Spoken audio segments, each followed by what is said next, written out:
Hello, everyone, and welcome to our live stream. Today, we are discussing about white hat SEO without any black hat SEO.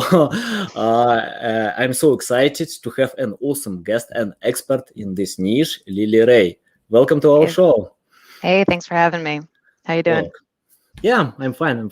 Okay, before we start, introduce a little bit about yourself, because I often see your content on many recognizable blogs, YouTube channel, SEMrush, Search Engine Journal, and yeah, you share a lot of insights how to promote websites. And I've seen that you're a musician as well, DJ. Tell me, why do you choose SEO and about your background? Sure, yeah. So I've been doing SEO just over 10 years now. I live in New York City. I've worked at a couple agencies, and primarily I've worked in the agency world. So I've worked on like probably hundreds of different clients at this point.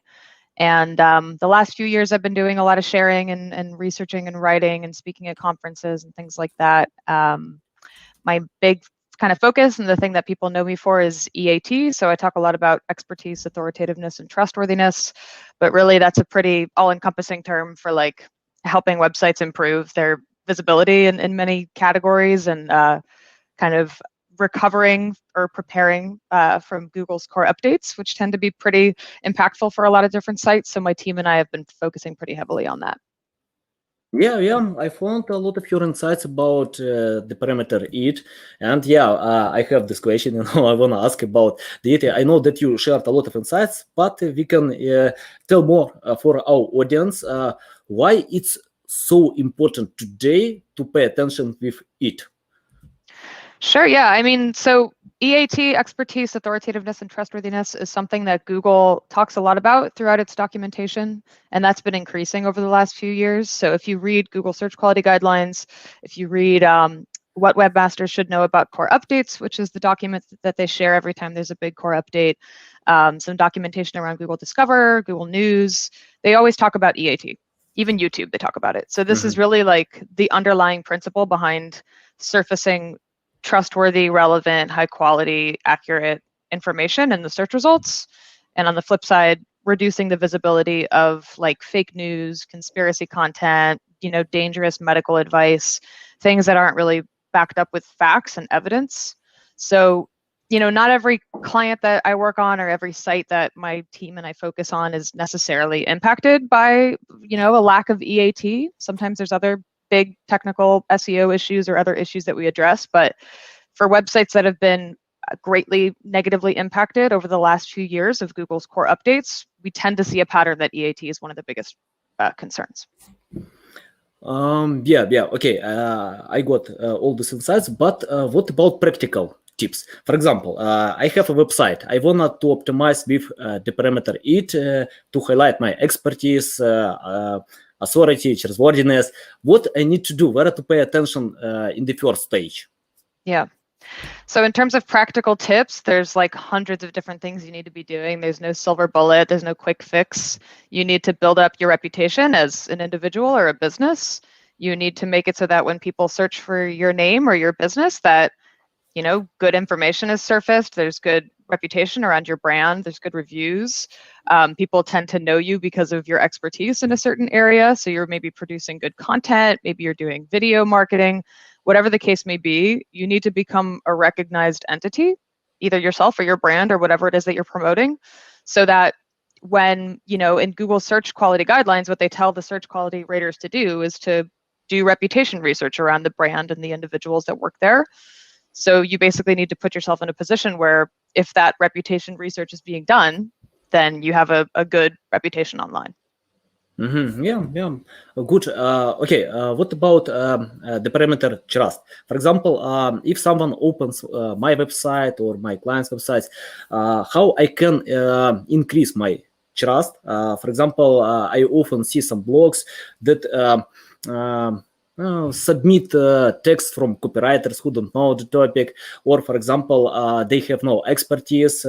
Or what I need to do to remove all this text, or and just order hire some experts who know my topic, or it's better to write myself? How to increase this trust on your website without, I mean, like building reputation online? So again, like you have to make smart business decisions. So it's not like, oh, I'll just go hire all these writers and they're experts and that's going to fix my problem as a brand. Like you have to think about really truly, especially if you're a company where there's experts on staff. So let's say you're a plumbing business. There's plumbers that work at your business that are experts in plumbing. So you shouldn't be hiring some copywriter to write about plumbing when you could just be consulting people on your staff who can maybe help you not necessarily write the content, but like review the content or provide expertise about the content. So whatever it is that your business is, there should already be people on staff that you can trust, or else there's bigger problems with your business. So look for ways to incorporate those people into your content marketing strategy, into the website. Like sometimes there's experts that work at a company and there's a disconnect between the content that's offered online about who works there. So in many cases, you can just say, hey, this is a picture of the people that work at our team. This is how long we've been in business. So, you know, maybe you have really good reviews on Trustpilot or other third-party review websites. Have you made that clear throughout your content? Maybe you've won awards or you've been in business a certain amount of time. Just demonstrating all those features of your business is what you can do to increase trust. Cool. Okay, guys, if you have a website, please submit in the comments. We will provide some insights about your website. We can help you to lead in the right direction. And tell me more about authority. I mean, like authority is connected to links to get authoritative and relevant links, or it's something else? I think links is probably one of the biggest aspects of how Google determines authority. And that's just because for certain topics, it's very difficult to get very high quality, high authority links.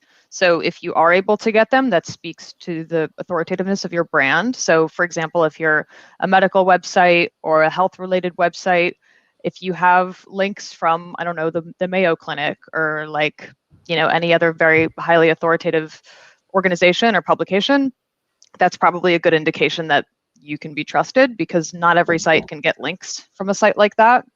So I think Google does that type of evaluation when it's determining authoritativeness, but I also think it's very important to look at like what content you offer on the site, what's resonating with consumers, like, and your audience. So sometimes I work on sites that talk about way too many different topics. And when you start to analyze the performance, you'll notice that there's certain areas where they don't tend to do well. So maybe that speaks to a lack of authority on those topics. So really kind of laser focus on where you do have authoritativeness, especially when it comes to your money, your life content, and don't spread yourself too thin with talking about too many different topics where you're not actually a true expert. Okay, if you are talking about white-hat SEO, I think the most hardest part is to create links, to earn these links. How you can do it? Because, for example, even if you have high-quality content, but it's not linkable content, nobody wants to link to this content. How to find this linkable content, or any suggestion how to create this content? Yeah, so I'm probably different than some of your other guests on this question. My personal philosophy and my strategy and what I apply for most of my clients is not necessarily thinking about the links first. It's thinking about answering questions first and providing really good value, high quality content. Myself, for example, I do a lot of publishing and writing and research. I'm not thinking about link building when I do that. I'm just not. Do I get tons of links? Absolutely. I get links all the time. In many cases, I go back and I check the links for my personal site or for the Path site, and I'm like, wow, we got really good links after that article. But that's not my concern. That's not what's driving me to produce the content. I'm producing the content because it's, I think, high quality content. I'm doing a lot of research. I'm providing value. I'm adding new information that people haven't talked about before. So that's the philosophy that my team and I use with our clients. If you're doing that correctly, and if you're really answering a question that your audience has, or maybe something they don't even know, questions they don't even know that they have, if you're adding that value and you're, you know, maybe promoting things correctly through social media or through Twitter, through Reddit, generally speaking, the links will build themselves. I don't really spend all my time reaching out to people and asking them to link to my stuff, because my focus is just on providing good content. So. Yeah, awesome, awesome. I often reply to the same questions when clients ask me, tell me more about SEO. I usually reply, forget about SEO. Really, think about people, about your audience, customers, provide content for them. And when you create this content, you can optimize with SEO, optimizing titles, some including keywords in your text. And yeah, it's simple. Don't try to manipulate the search system and provide some high quality content first. Yeah, Yeah. good. Okay, we have the question from Charles. How do you determine it for topic areas which are not your money, your life? So I've kind of always said that EAT matters more for content that is your money, your life in nature, although Google only provides like 5 or 6 examples of what it means to be your money, your life, which are pretty all-encompassing topics. So things like news and politics, medical, financial, legal, different areas where the search results are actually can potentially have a big impact on people's health or their well-being or their financial security. So that's generally when we talk about why and whale, we're talking about those categories, but there's plenty of different categories online that people write about that are still important. So like, if you have like a photography blog or whatever, like you still want it to be high quality content. So no matter what you're writing about or no matter what your business is, there's ways to demonstrate good EAT. And it always comes down to like, what are the business goals? What's the business philosophy and the mission? And are we doing good work? Do our customers like us? Are we providing a good return policy if we're e-commerce or customer service support? All those things that make up a good brand tend to make up good EAT. A lot of the time, it's just making sure that those aspects of the brand are conveyed properly on the site. Yeah, great insights. Okay, the next question from Nikolai Shmichkov. How to increase it authority except link building methods? So basically everything I just described is how you increase EAT. It's not like, oh, I bought links, I improved my EAT. Oh, I put the author's name on the content, I improved my EAT. My team and I, when we're improving websites EAT and when we've identified this as a problem that needs to be fixed, there's hundreds of different tactics, different strategies that we use, and it's never the same for 2 sites. It could be like, we wrote a lot of really bad content 10 years ago, and we think that's kind of weighing down the website because it's not getting any clicks, it's not getting visibility, the content itself is not good. So maybe we're cleaning that up and we're helping the brand to focus on providing actually valuable content. So that's, in my perspective, that's an EAT strategy. If you have, Google actually has a lot of specific advice around transparency around your authors and your brand. So especially for news publishers, do you have your authors listed? When you list their names, is there a way to click on their name and learn more about who they are and their background and where else they've written online? There's almost always more that you can do with demonstrating your author expertise. So I wouldn't think about optimizing for EAT as like the way that a lot of SEOs traditionally think about things, which is like there's a score or there's like a green flag for EAT that you can get because you typed the right number of keywords on the page. Think deeper than that and think about what it means to provide real value for your customers and just make sure those things are demonstrated throughout the website. Yeah, cool. Okay, the next question from Ravi. People are still not aware of it. This is a ranking factor. Why we consider it in a serious note part for the ranking factor? So this is the thing. It's like, it's not a ranking factor per se. This is something that Google talks about in its search quality guidelines as something that search quality evaluators should think about when they're reviewing content or reviewing brands and individuals and things like that. So it's not a ranking factor in the sense that you can put a keyword in your title tag or you can improve your page speed a little bit or put HTTPS on your website. You have to think of it as more of like an all-encompassing strategy that kind of guides everything that you do from an SEO standpoint. So I do think people are thinking about it. If people don't know what it is or they haven't heard about it, they should probably start researching it because it's all throughout Google's documentation. It's not new. It's been around since 2014, and it's not easy to fake it. So I would encourage you to really read deeply into what Google says about it and even the videos Google's done about it and try to think about how you can adapt your strategy. Yeah, it's a lot, I check out this guideline. Yeah. Okay. What about guest posting? I know you told me that we are discussing only white hat SEO, but I remember Matt Katz many years ago, I don't remember exactly, told that it's a black hat technique. John Mueller in his broadcasts many times highlighted that it's a black hat technique. Don't use it, avoid it. But I often see when white hat SEO specialists, including Neil Patel, Brian Dean, many others, use guest posting. Tell me about using guest posting like white hat SEO. So if you're using guest posting as like a strategy where you have a certain number of guest posts that you're trying to do every month, or you're hiring a company to do guest posting for you, like I would not do that, because that's actually in Google's link guidelines. There's a bullet point that says large scale guest posting is a violation of our guidelines. So you can, number one, get yourself into trouble with manual actions, which are not fun or easy to fix and can in some cases completely destroy your domain forever. So maybe don't do that. But there's a gray area. So there's, because we're talking about black and white hat SEO, there is a gray area.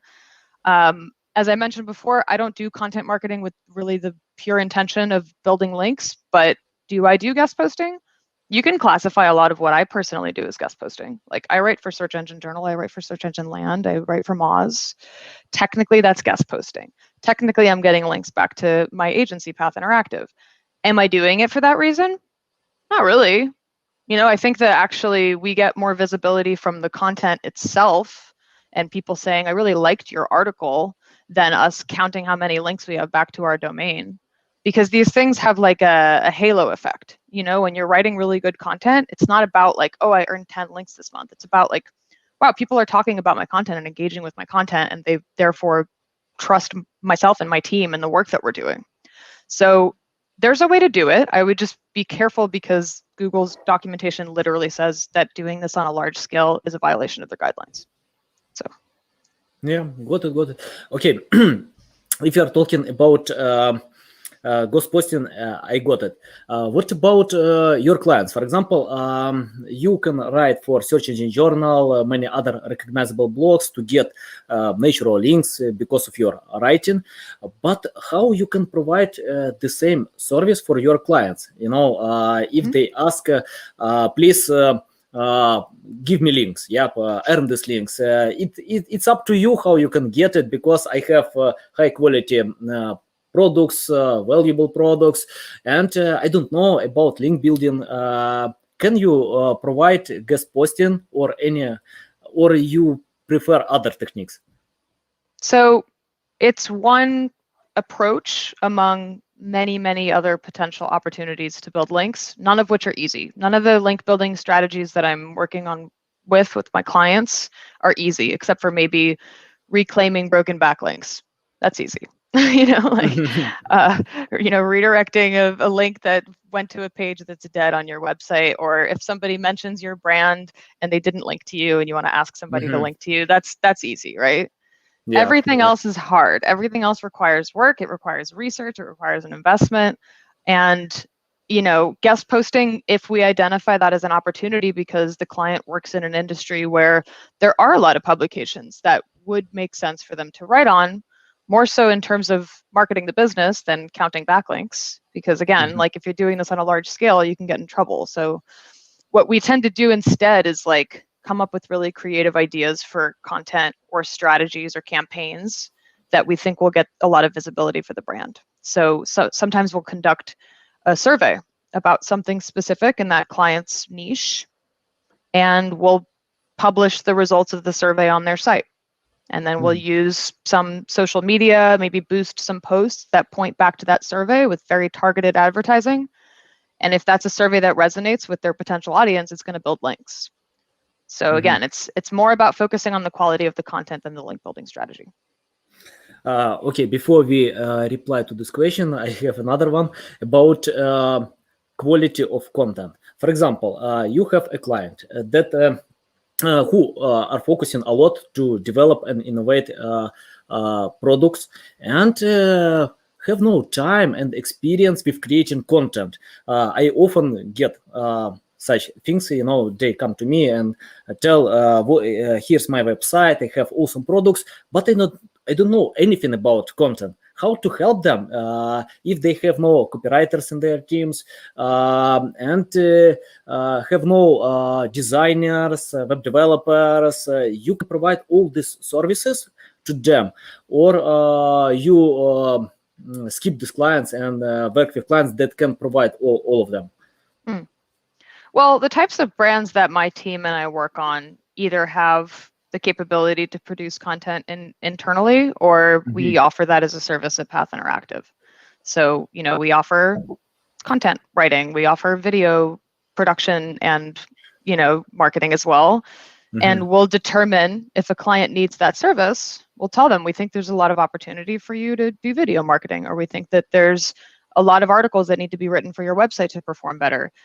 The scale and the types of businesses that we work on understand the need to do that for successful, SEO success, basically. If they don't see that opportunity, or they don't agree that that's a valuable thing to do for their business, we probably wouldn't work with that type of client. The clients that come to us already believe in SEO very much. So. Yeah, got it. Okay, we have a bunch of questions. Just the last question I want to ask about content strategy. You told that you want to provide some articles for, I assume, for blogs, yep.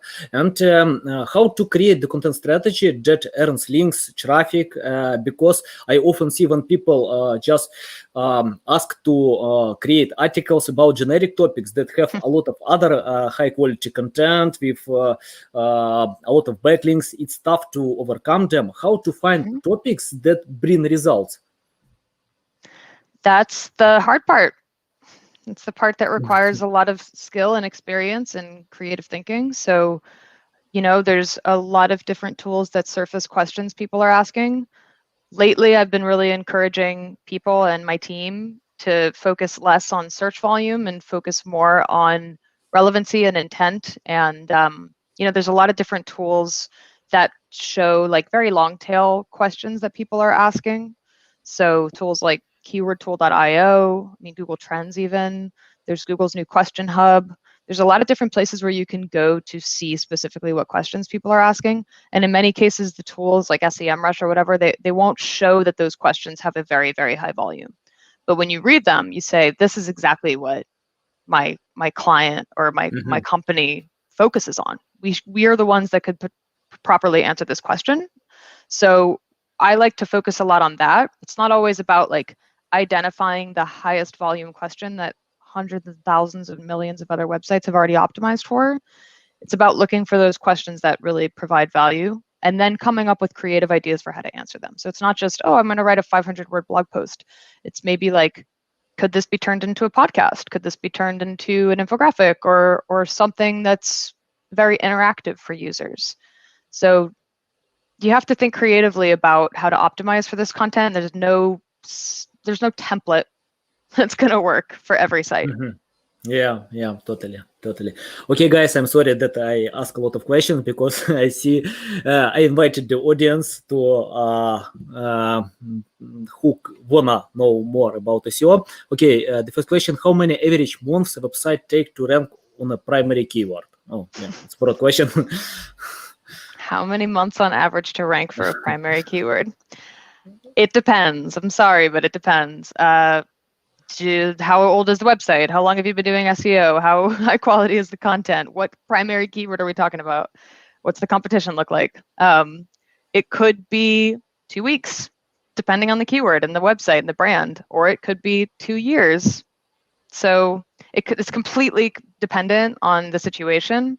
I would say in most cases, if we're talking about medium to large brands, like the types of clients that I work on, it's probably somewhere between 6 and 12 months for the main keywords that we're focusing on. But again, these are brands that have relatively big budgets. They've probably been doing marketing for many years. They probably already have a great backlink profile. So if you're starting from scratch, could be 5 years.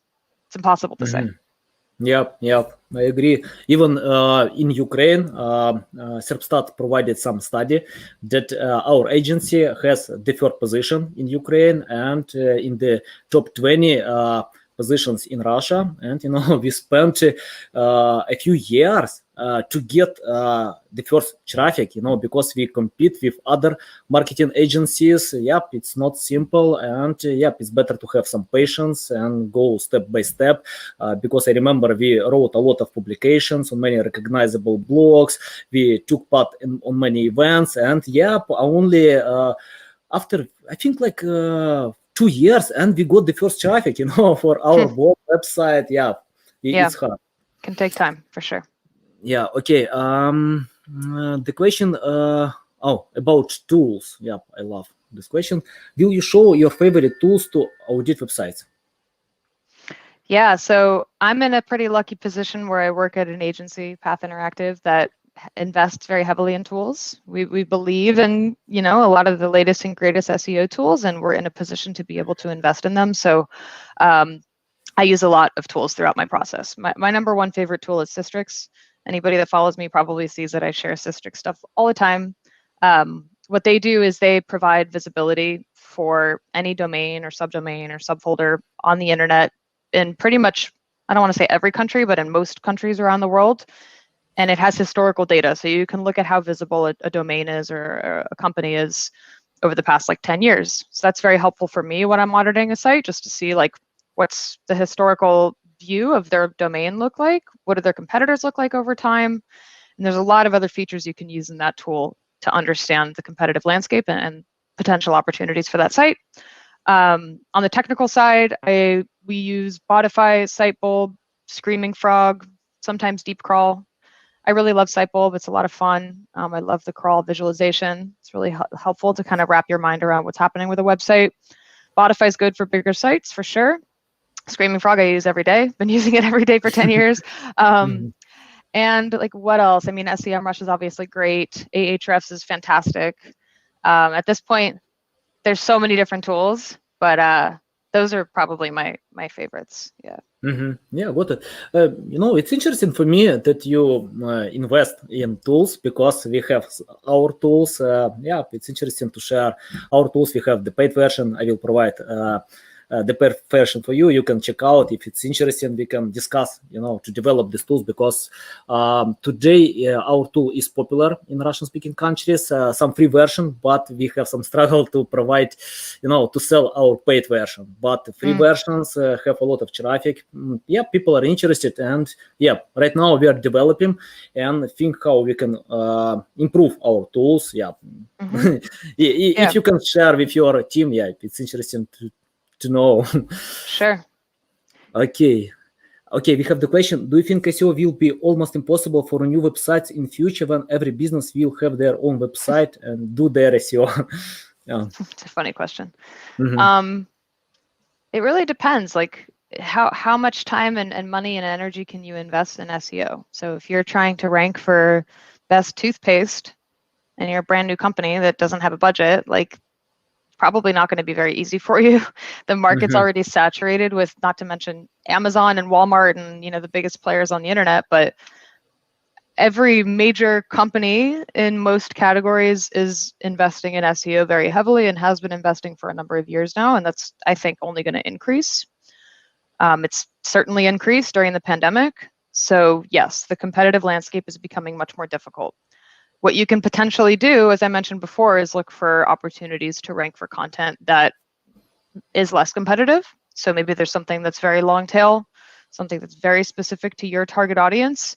Maybe that's a way to get your foot in the door with SEO. If you do charity, for example, and you have a landing page on your site about some charitable effort that you've done, and that gets picked up by the news, then now you're going to get a huge influx of links. And maybe now you're able to compete in a different level that you weren't before.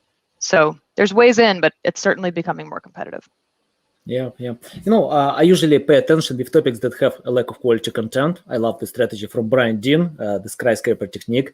And yeah, we use in my agency as well. When you find topics that have a lack of quality content, I usually search for topics that were written 3 years ago, 5 years ago, and have a few links, external links. And when you write for these topics, you can get faster results, even if you have no authority, including my website, many other websites. I check it out, but it's not always related to your exact keywords where you want to sell. But today, online is competitive. Yep, it's better to find these topics and start from scratch with these topics to get some authority, traffic, and after this, think about other keywords. Yep, something like this. Okay. Tell me, Rupan Raj, tell me some strategies SEO for social media marketing agency. Yeah, so I mean, it depends what type of social media you're doing. Sometimes social and SEO are very different strategies. Like, for example, we have clients that write completely different headlines for social media than they do for SEO. So that's actually one thing that we work with a lot of publisher websites on, is they might change the language for, open graph tags or Twitter cards or whatever it is that they're putting on social media. We'll optimize that differently for SEO. So you just have to think about what resonates with each audience. With social media, it's generally speaking, I mean, at this point, you're probably putting ad revenue or ad money behind it to get visibility on social, because it's organic social reach is pretty much zero on some of the platforms now. But what we'll do is, like I mentioned before, if we produce a really great piece of content that we think has a lot of SEO potential, we'll often use social media to boost or promote that content.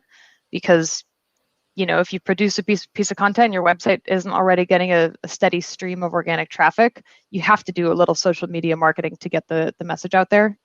So myself, for example, I do a lot of Twitter. I post on Twitter all the time. If I put a new piece of content out there, I share it on Twitter. Because of my Twitter following, that's the thing that's going to get it a lot of visibility and ultimately lead to a lot of backlinks. So the two go hand in hand, but I don't think that there's anything that a social media marketing agency can necessarily do for SEO aside from just focusing on, like, if there's content on the website, what's the social strategy and what's the SEO strategy, and making sure that both of those things are well planned out. Yeah. Good insights. Okay, Charles asked about links are the lifeblood for Google web search. What about YouTube search? What are the primary factors there? It's a good question. So yeah, my team and I have been doing a lot more YouTube marketing lately. I don't know the role that links play in YouTube results necessarily. I don't know that Google's published anything about that. But with YouTube, there's other areas that you have to focus on optimizing. So there's obviously basically the metadata behind the video. So there's the title, the description, if you're using timestamps or hashtags in the content, just tagging the video properly. And there's a whole other world, which is video marketing, which I'm not going to pretend to be an expert in, or video production, but I know there's all kinds of bells and whistles people are using with, like, putting cards at the end of the videos or calls to action throughout, and obviously telling people to like and subscribe to your content. Like, that's a whole other area. But I do think that the more engaging, the higher quality, and the better optimized the video is in terms of the actual language that's used with the video, the better it's going to perform. Yeah, I usually submit some text on my videos only with the purpose to find what positions I have. For my Russian YouTube channel, we occupied a lot of the top 10 results with many highly competitive keywords. Even if we can't get results on Google, we jump with YouTube and get great insights, because it's not competitive like. For example, on YouTube, we have 31 million YouTube channels and 2 billion users. If you are compared with Google, we have 1.8 billion websites. It's tough to overcome them today, and trillion pages. That's why, I love for YouTube promotion. And guys, I recommend you to jump with short videos. We started to use it. For example, if you want to promote your TikTok, Instagram Reels, or YouTube Shorts, you can create this type of videos. You can check out out my channel to find a lot of videos, and some of them bring first subscribers. Not a lot, but even from one video I got 36 subscribers. Yep, it's good, that means it works. You can get it. It's better to find your style because it's quite different if you wanna cover short videos. But today, yep, it's a good chance to get attention because YouTube shares more engagement for short videos format. It's not competitive like any other formats. And and use other different approaches. For example, YouTube Insights. Yep, it's a great tool. It doesn't cost anything. Just check out that. Okay, I need to check out other questions. Okay, this question from Michael. What are your thoughts on the latest manual actions for news and discover? That's a good one. Good question, Michael. But Michelle. Michael, Michelle. I don't know. I'll have to talk to you later about how to pronounce your name. But good question. So yeah, yesterday Google put out an update about manual actions related to Google News and Google Discover, which to me felt like a big deal, but Google later came in and said, why is this a big deal? It's like already in our documentation. Basically what they're saying is that there's a handful of policies around Google News and Google Discover that can make you ineligible to appear there if you're violating any of those policies.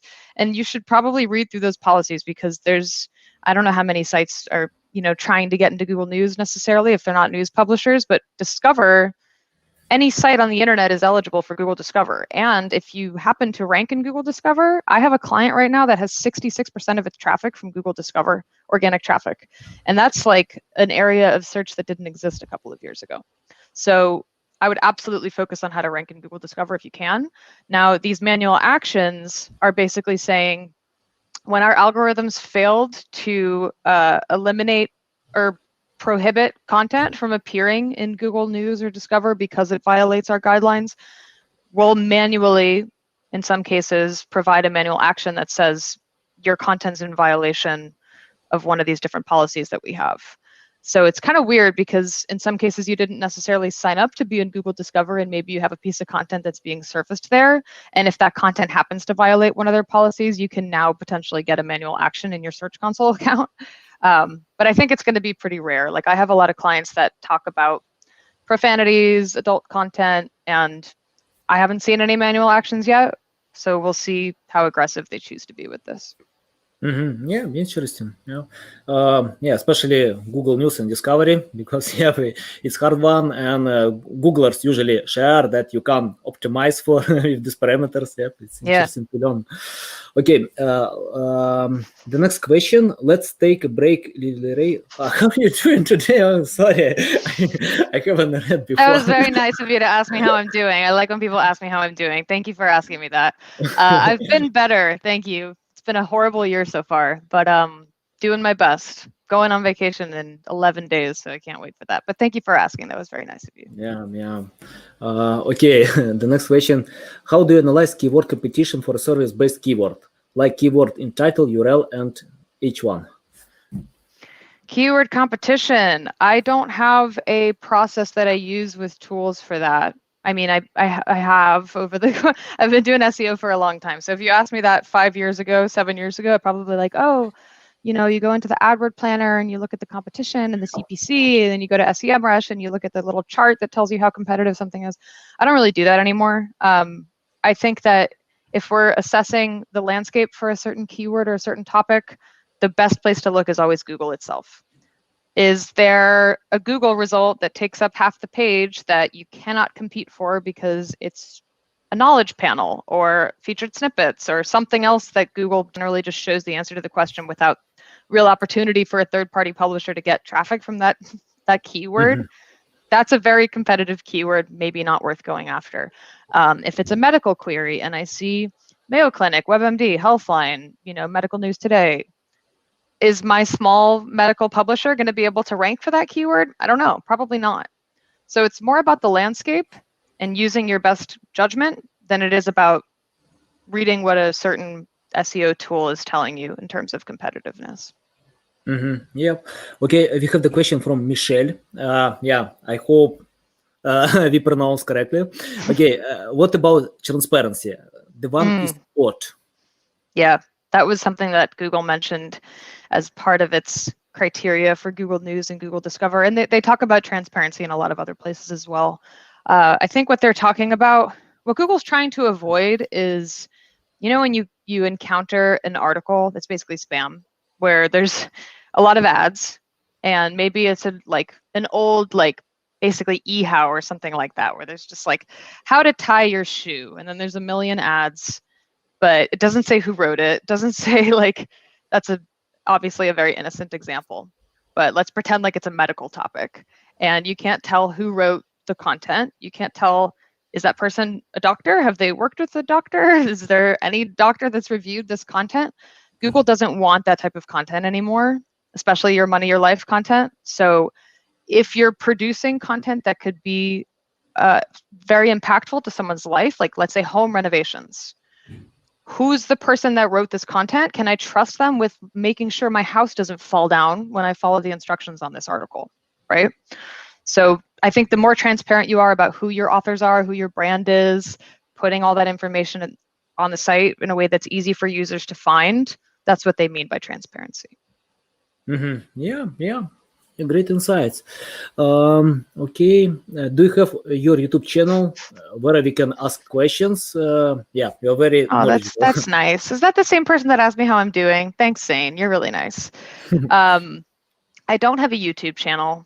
I do SEO all day and DJ at night and have literally no room for anything in between except a little exercise. So one day maybe I'll have a YouTube channel, but for now you can just ask me things on Twitter. Yeah, you can find all links in the description below. You just check it out. You can reach out on LinkedIn, Twitter, and on the website as well. What are your views on index bloating in sitemap? Index bloating in the sitemap? Well, only put URLs in the sitemap that you want indexed, and only index URLs that are good quality. It shouldn't have a problem.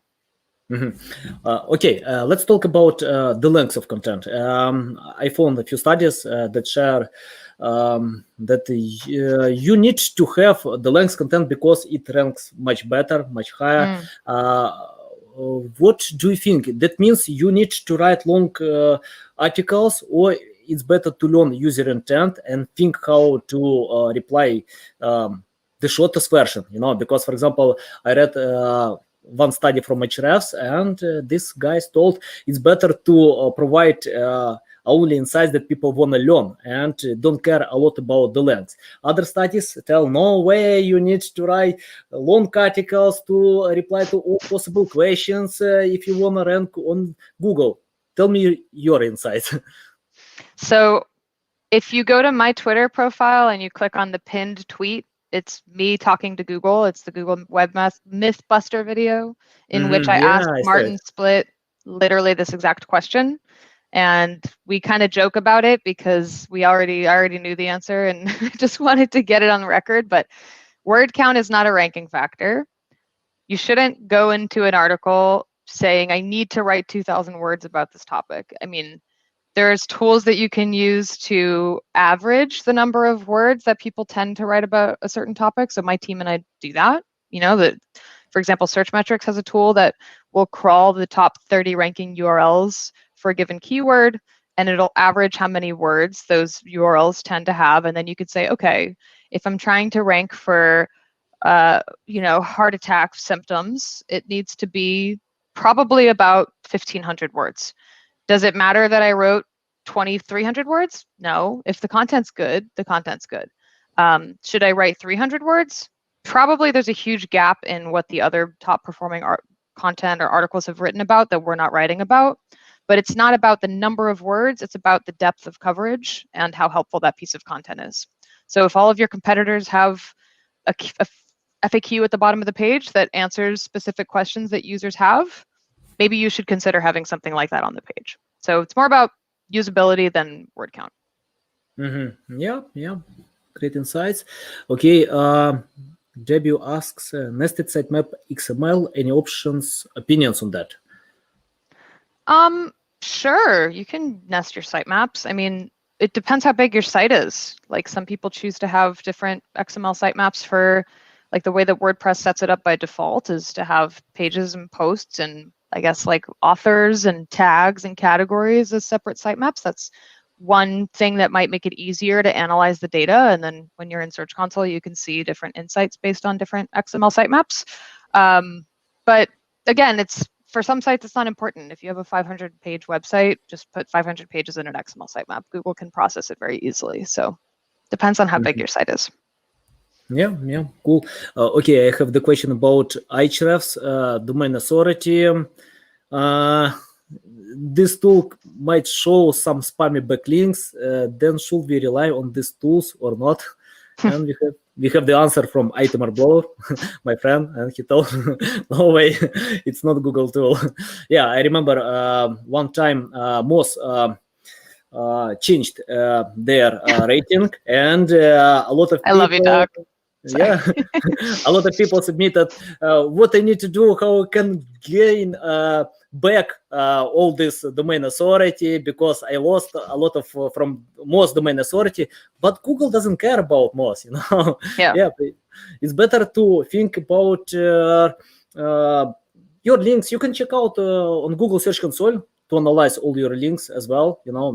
Just and you can find some parameters like no follow, do follow, but you can see all your links and care about them, you know. It's much better. Yeah, I think listen, Google doesn't use any of the metrics from any of the tools. We all know that by now, hopefully. I feel bad for Moz. Moz has been basically promoting the fact that Google doesn't use domain authority very aggressively for the last few years because they don't, and that's very clear. But there's a time and place for those tools for sure. You know, domain rating or domain authority, using any of these tools, there's an equation behind those metrics that I think is interesting and important. So if you're a brand new website and you run that domain into Moz or Ahrefs and you get your domain rating or your domain authority score, let's say it's 5, right? And let's say the people that are competing for the keywords that you care about are 75 or 83. It doesn't really matter what the numbers themselves are. What matters is you have like an 80 position difference between your site and the people that are ranking. So I think in that sense, there's probably going to be a lot of difficulty with a site like that to compete with other sites like that. But I wouldn't say like we're 100 out of 100, so we should always expect to rank number 1 for everything. There's a disconnect there. So. Yeah, I agree. Okay, which metrics do you like to learn from these tools like Ahrefs, SEMrush, Moz? I mean, like if we skip domain authority, you know, I usually check out this metrics, domain authority as well, page authority, in order to understand how many links this website have, you know, what type of links. But I don't care a lot about you know, these metrics just to analyze it's authoritative or not. What metrics do you like on these tools? What do you check out usually? Yeah, I think number of links is important. Number of referring domains is important. You know, every tool that measures links has a slightly different number. So it's not like the hard and fast rule about how many you should have. Again, it's a relative comparison thing. So you should look at what does your competitor have in terms of number of referring domains. And, you know, each tool also has different ways of measuring how authoritative it thinks those domains are. So we do look at things like domain rating when it comes to evaluating how strong of a backlink profile a certain website has or our competitors have. I guess search volume is important. Again, it's going to be very different depending on the tool. I think there's been a number of studies that show like enormous discrepancies between search volume. But if you think about it as a relative thing again, so it's like if I'm in SEMrush and I'm using the keyword magic tool, what's the search volume of this keyword compared to the other keywords in SEMrush's database? So I think it's more about using the tool internally and just comparing your site to other sites than it is about like, oh, I always rely on this one score because I use dozens of different tools. So yeah. Okay, we have the question. It's a question about seasons. We are getting ready for summer for recon control services, inputs on optimizing the area pages, how to write content for area pages, and URL optimization. Raccoon control services. Okay, that's a fun one. We have a pest control client. So the question was around like localized pages, I think. So service area pages or whatever. So the most important thing to avoid with this strategy is like doorway pages. So actually, if you read Google's guidelines about doorway pages, one of the examples of what a doorway page is, which goes against their guidelines, is to have a lot of localized pages that are all trying to reach different cities or different neighborhoods with basically the exact same content. So if you're a raccoon control business and you have 20 different landing pages in a state in the US, that's just 20 different cities, but the content's exactly the same on all of them, and the only thing that changes is the name of the city, it's technically against Google's guidelines. Now, there's a way to do that that's authentic. It's very difficult if you don't have different places of business in those 20 places, like a different name, address, and phone number. It can be very challenging if you can't associate a Google My Business profile with those different locations as well. But the most important thing is that if you're going to have 20 different pages that talk about the same thing, that there's some features of the page that are unique from page to page. So I don't know if you can talk about raccoons in one neighborhood compared to another neighborhood differently on 2 different pages, but that's your task. So good luck with that. Yeah, got it. I asked John Mueller on his broadcast one time about the moving service in Canada. If we move from Toronto to Vancouver or any other cities, how to optimize all these pages. And he told me, don't write about the education, the benefits of living on the city, because people don't care. They want to know about moving services. Right, the distance, the price, what types of vehicles you use, to transfer all the stuff. Because why I ask this question, because I check out on the top 10 and a lot of pages still have this information. But he told me, because if you provide much better content that people want to get, you can outrank them. Good insights. And don't think only about map optimization. You can get traffic if you provide some pages for local SEO. If you have multiple regions, just provide some insights that people want to learn and get from your keywords. Okay, I follow both you guys on Twitter. Anatoly, why you seem so inactive on Twitter? Okay, I can explain. I jumped in 2020 with English content. I think like 3 years ago I didn't speak English, but I started. I started to learn. Thank you. And I started to learn English, and Twitter is not popular in Ukraine and Russia. For example, I remember how many resources I spent, to promote my Russian and Ukrainian agency, and we decided to extend to English-speaking countries. In 2020, I decided to find one social media where it's simpler to get attention, and that's why I jumped with LinkedIn. Where I have a massive audience, because I spent all my time. If I syndicate content, I'm going to do it, but I don't know when I can start. For example, like Lily, she doesn't have a YouTube channel because we have a lack of time. We can't cover everything. It's better to choose priorities. I believe that Twitter is a great way to get customers' attention, but when I have more than 2 hands, I will start with Twitter as well. But it's a lack of time, and I have other priorities. It's better to choose priorities. For example, for my Russian agency, we spent a lot of resources to promote blog, our website, to get this recognition, and I didn't start with SEO, for my English website, because I know that I can't invest the same resources, and the English is more competitive niche. That's why, it's better to choose priorities. And I see on LinkedIn, on YouTube, I can get more attention. Why not be there? How I feel about Clubhouse. I don't have time for your Clubhouse invites. I'm sorry. No offense to everybody, but it's just not something I have time for. I don't know if you know Clubhouse yet, but this is the new rage. It's like, I don't have time. Okay. We have the question from Zane. How much duplicate content we can have on city pages? 67%. That's how much. Just kidding. There's no rule.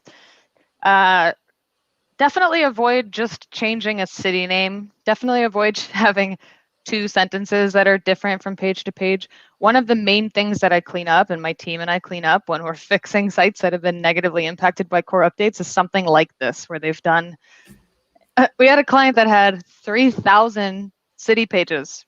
And if Google sees a pattern like that, where there's not 3,000 places of business, but it's just 3,000 names of cities and the content's basically the same, good luck with that. That's a violation of Google's guidelines.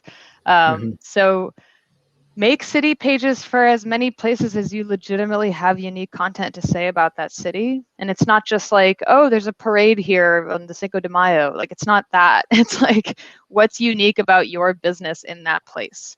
If you can't speak to that, I would discourage you from using a strategy like that, because it can in many cases get you in trouble. So be careful. Yeah, got it. Okay, how do you satisfy your client about having patience guarantee about rankings? Good question. How do you satisfy clients about having patience? So you have to set expectations in the beginning. Like, we've talked a lot about competitiveness and potential opportunities. So I actually, in some cases, will tell my bosses, like, that's not going to work. It's not going to work. They're not going to rank for that. If they do, I just said this last week, that company is not going to rank for that keyword. They can invest heavily in SEO for the next 5 years and they'll rank really well for it. But do they want to do that? No. There's probably other channels that are more effective for them, more cost effective for them. So you have to set expectations up front. So if you say, you guys are trying to rank for whatever the million searches a month head term is, this is how long it's going to take us to get there. This is what the budget's going to have to look like. If you set those expectations, and hopefully the things go as planned and the client can have patience. If you make false promises, which is a really big problem in our industry, then you're going to get yourself into a situation where it doesn't work as quickly as you want it to, and the client's going to be disappointed. So I think as long as you're very communicative about how long things take and how long they should expect them to take when you start an engagement with a client, then you can avoid running into those issues. Yeah, cool. Itamar Blower, my friend, YouTube definitely takes more effort than tweeting, though. Of course, I agree. But if I tweet and nobody cares about my tweets, it's tough to continue this way. But I like to create video content. That's it, and it doesn't cost a lot. For example, if you cooperate with video editors on East Europe, that I usually do, it doesn't cost a lot to create video content. For example, if you check out my channel, some SEO experts told me, wow, how you can create this video editing, please come to me, and I want to ask all these questions. And seriously, I don't know anything about video editing. It's not my direction. I have people on my team. It doesn't cost a lot, because I ordered the service in Ukraine, and it's like $500 a month, from one guy, and I can get good video editing. That's why, if you wanna cooperate and create some awesome video, just check out Upwork or any other platforms, or on Fiverr. You can find some video editors. It doesn't cost a lot, and you have to provide this. But I need to think about Twitter. Okay. Okay. I think that we have a few minutes. Okay, just to reply a few questions. I have a website with 3W, and you say subdomain. They would like the USA variant to rank higher, but 3W has more backlinks. Is there any hope? Well, what are the different purposes behind those two subdomains? If www has more backlinks, there's probably better content, more brand recognition. There's something happening on that subdomain that's leading it to have more backlinks. The USA version, I don't really know what your strategy is, but if that's supposed to be like the English version of your content, maybe the www version is not the English version. You can use hreflang if that's an international SEO strategy, and maybe you can achieve better performance with the USA subdomain if that's just an international targeting issue. If the USA subdomain is a completely different website with different content, then you have to treat it like a new site. Basically, you have to earn backlinks for that site, or determine what the purpose is. Like if it's www and that's English content, and the USA version is also English content, and they mostly have the same content, maybe you can just consolidate the USA subdomain onto the www subdomain. Depends on the sites. You can send it to me on Twitter and I can take a closer look. Cool. Okay, we can reply to. We have 2 questions. Yeah, just brief insights, and we can finish this. This one from. I'm sorry, guys. It's tough to pronounce some names. I try my best. Rupan Rush, I think so. Yeah. Is ranking behind competitors' SEO practices will improve your SEO, or we need to build a unique SEO strategies? Ranting behind a competitor's SEO practices, I assume this means just copying what your competitor is doing. If this is a question about should I copy somebody or should I build my own unique strategy, I think you can already assume that I'm going to tell you to build your own unique strategy. Copying only gets you so far. So always come up with something new and different. If you just do exactly what the site is doing that's already ranking, you're probably not going to rank better than them. So do what they're doing and then add something unique and better to it. Okay, and the last question, and yeah, only the last. Do you consider keyword density or frequency? I have not considered keyword density in about 9 years. So no, I don't. Yeah. Oh, I need to send this reply to my client, because Go for it. Yeah, he has 2 websites, and he's from Canada, moving services, and he told me if you can provide much better results than your competitor, I will give the second website as well. And he asked me, okay, your competitor check out all content with density. Why you don't do it? I told him because Google doesn't care about density. 75% of all websites in the top 10 have no keywords, only on title. Yeah, that's it. For example, you can use the old school, for example, to submit keywords if you feel that people can. It helps to improve. I don't know, for a human, not for Google. Yeah. In fact, I would advise you to not focus on keyword density. Probably means you're not focusing on the right things. Okay, guys, thanks a lot for all your questions. We have a bunch of questions. You can reach out to Lily on LinkedIn, Twitter to reply other questions. You can find all links in the description. And thanks a lot, Lily. I know it's a hard time for you, and yeah, it's a pleasure to get you on our show. And yeah, sure. Only good luck. Thank you so much. Thanks for having me, and feel free to tweet at me if anybody has any specific questions.